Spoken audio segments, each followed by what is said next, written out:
welcome to the Cultivating Calmness Podcast. My name is 𝗘𝗫𝗃𝗀𝗃, and today I want to ask you a question. Have you ever gone into your therapist's office, or I guess before you go into your therapist's office, and felt like you had to know exactly what you wanted to talk about before you got there?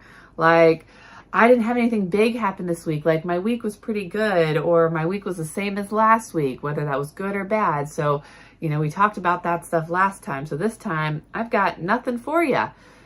Yeah, you're not alone if you've felt that way. And I've had that come up recently several times in some of my sessions, like people thinking, okay, I know what I want to talk about. And sometimes that's really good that you come to therapy with a plan and some ideas of what you want to talk about. That's great.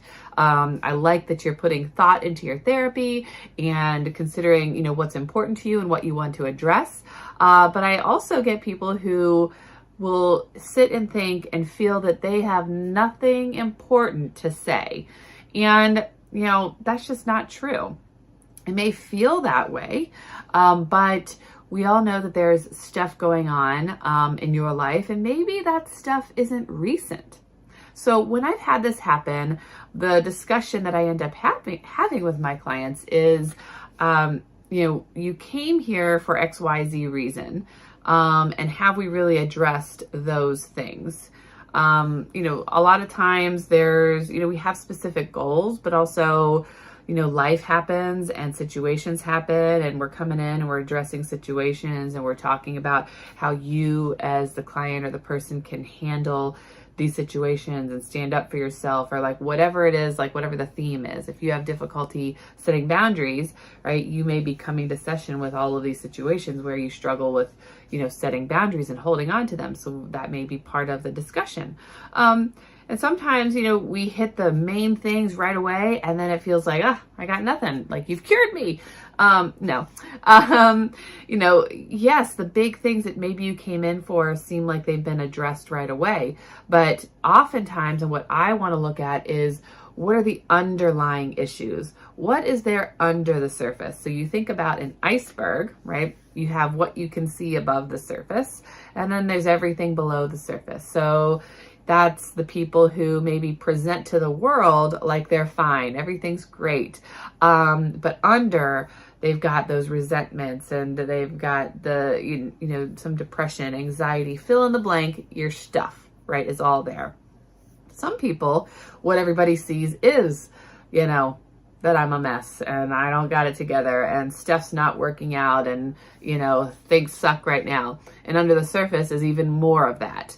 The things that they're not telling people that maybe they're bringing to therapy. And so it's easy to maybe focus on the difficulties that are happening right now in your life. But when we start to explore the why or the where it came from, the root, we may be able to solve some of those other problems that you feel are going on in your life. And so that's often what I will jump to when somebody comes to therapy, like, oh, life has been great this week. I don't really have anything to share. I actually considered canceling the session because I didn't know what we'd talk about. We can always find something to talk about. Honestly, it's whether you, the client, are willing to go there. If you are willing to talk about things that make you uncomfortable, willing to bring things up that maybe don't put you in the best light, that things that you've buried that, when they come up, you go, ugh, I don't want to talk about that, ugh, right? Well, in therapy, those are the things we want to talk about. We want to address the cringe, the things that make you squirm, that make you not feel so great. Why? Well, because that's what might be holding you back. That's where you might be experiencing problems or difficulties with your life, and going to somebody like a therapist to be able to work through those in more of a strategic way, or to even just challenge yourself and expose yourself to those challenging situations, is going to be more helpful than trying to bury it.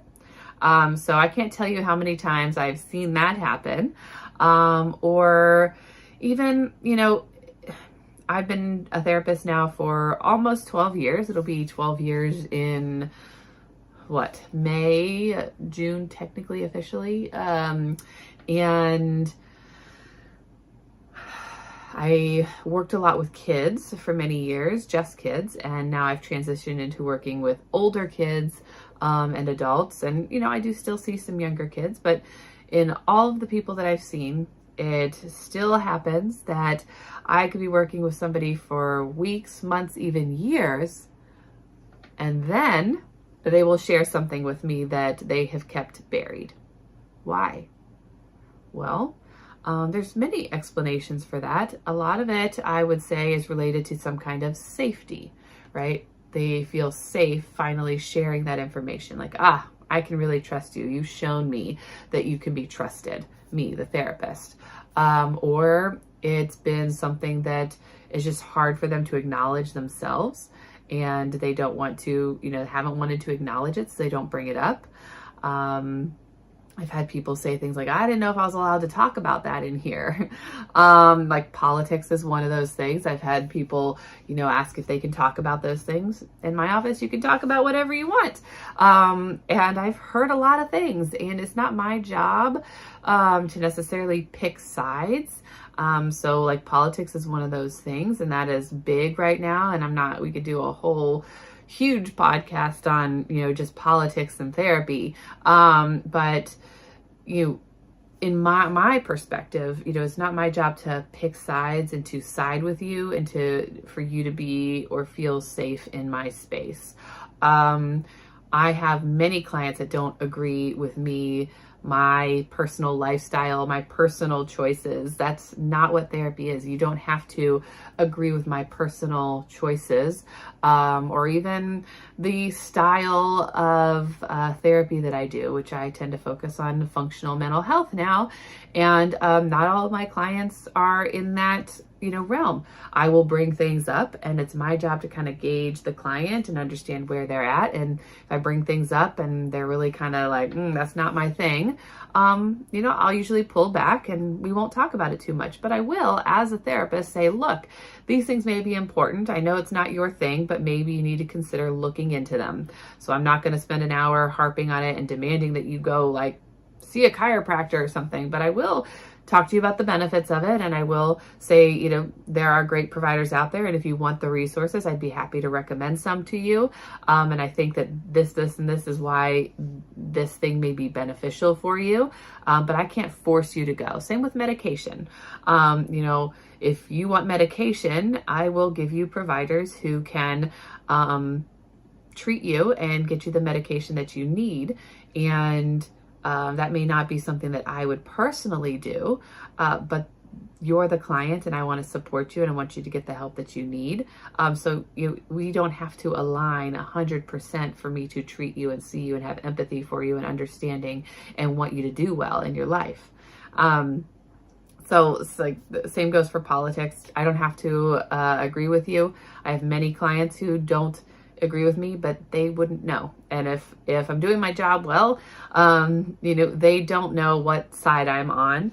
And that's great, and if somebody needs that, then I might not be the therapist for them. It just depends on what side that is, I guess. That doesn't mean that I don't share that information with people. It really, just like personal information in therapy, it depends on the situation. It depends on the person. It depends if it will benefit them or not, to know things about me. And I tend to share, personal things with clients when, I think it's important, or just to connect, right? And when I say like share personal things, sometimes it's like, oh, I've, had that kind of similar experience as well. And this is what it looked like for me. I can see why, it would look like that for you type of situation. I don't do that with every client. It really, again, is personal. So therapy is personal.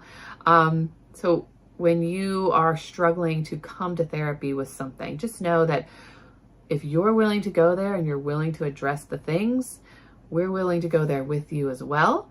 So I wouldn't worry about what you're bringing to therapy and what you're going to talk about. A concern I've heard recently and not so recently, I've heard, more than once. I've heard numerous times. I do EMDR therapy, and sometimes it's, well, I was trying to think of where we would start today and what memory it would be, and I couldn't think of a memory, and I couldn't remember, anything, and I didn't think there was anything good enough. Good enough. That's a big one. I didn't think any of the things I was coming up with were good enough. And again, I'm here to say that that's not what this is about. Your life is your life, and your experiences are yours. And just because you're doing that mental game of comparison and comparing your trauma to somebody else's trauma doesn't mean that your trauma is any less important or any less serious than somebody else's. It's just different. Okay. I could have a twin here, and they could have been bullied for the exact same thing I was bullied for. And, they have a lot to talk about. And for me, it wasn't a big deal. It didn't seem to bother me, or didn't bother me in the same ways it bothered them. Right. That's life. That's what happens. People, we can all be in a car accident together, and, 4 people, we can all walk away with a different experience from that accident. That's normal. Same accident, different experiences. Why? Because we're different people, and we all have different perspectives. So we're not all going to focus on the same thing. In EMDR, right? It's what was the worst part for you? So with the accident example, if, some people, they'd say the actual impact, the actual accident was the worst part. Some would say it was the healing process. Some would say it was loss of ability that was the worst part. Some would say it was the chaos that happened, around the accident that was the worst part. All different kinds of things can show up and happen, like in therapy and in the therapy world. So if you're somebody who is in therapy, considering therapy, and you're like, I have this and this and this issue I want to work on, but aside from that, I don't really know what we're going to talk about. Believe me, there's stuff you could talk about. We all have family, we all have parents, whether we had good relationships with them or not good relationships with them. I'm sure there's things you could talk about related to your parents. Even if they were the best parents in the world, there are probably things that they did that stick with you in some way, shape, or form that we could talk about. So don't worry. Bring that to therapy. Let us know what you're thinking. I'm glad that my clients bring that up, because that gives me an opportunity to provide education, to be like, whoa, hold up. I don't want to have that judgment here. Let's figure out what is going on and what things we can talk about, because, especially if I've been working with you for a while, usually what happens is I'll be like, okay, you're telling me you have nothing to talk about, but I know this and this and this and this and this about you.